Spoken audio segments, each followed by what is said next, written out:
بسم اللہ الرحمن الرحیم۔ السلام علیکم ورحمۃ اللہ وبرکاتہ۔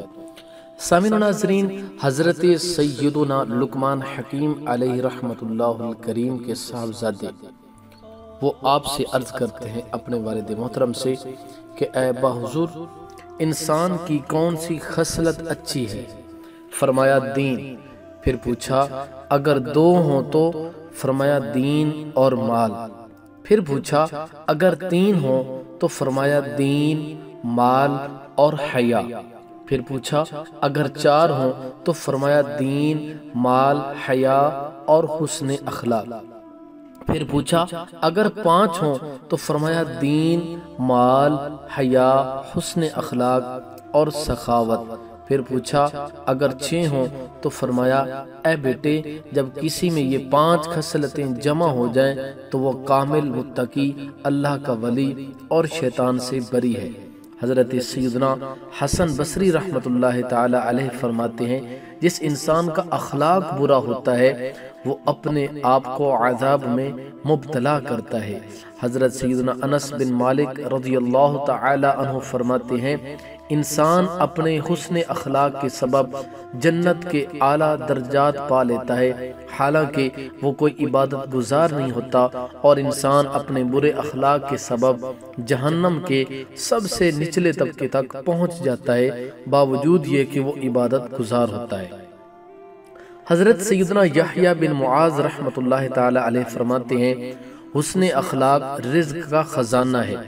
حضرت سیدنا وہب بن منبع رحمۃ اللہ تعالی علیہ فرماتے ہیں، بد اخلاق انسان کی مثال اس ٹوٹے ہوئے گڑھے کی طرح ہے جو قابل استعمال نہیں رہتا۔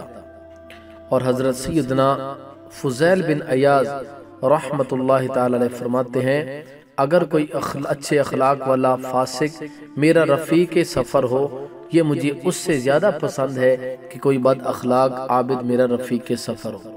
حضرت سیدنا عبداللہ بن مبارک رحمۃ اللہ تعالی علیہ، آپ کے ساتھ سفر میں ایک بد اخلاق آدمی شریک ہو گیا۔ آپ اس کی بد اخلاقی پر صبر کرتے اور اس کی خاطر مدارت کرتے۔ جب وہ جدا ہو گیا تو آپ رونے لگے۔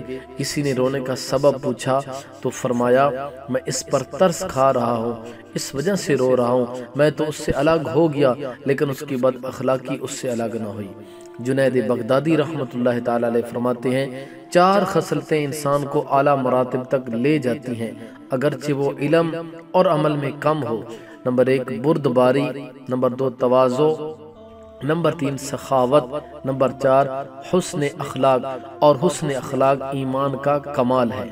حضرت سیدنا ابو برکتانی رحمۃ اللہ تعالی علیہ فرماتے ہیں، تصوف حسن اخلاق کا نام ہے، تو جو انسان تمہارے حسن اخلاق میں زیادتی کا باعث ہے، گویا اس نے تمہارے اندر تصوف کو بڑھایا ہے۔ امیر المومنین حضرت سیدنا عمر فاروق اعظم رضی اللہ تعالی عنہ نے فرمایا، لوگوں سے حسن سلوک کے ساتھ پیش آؤ اور اعمال میں ان سے الگ رہو۔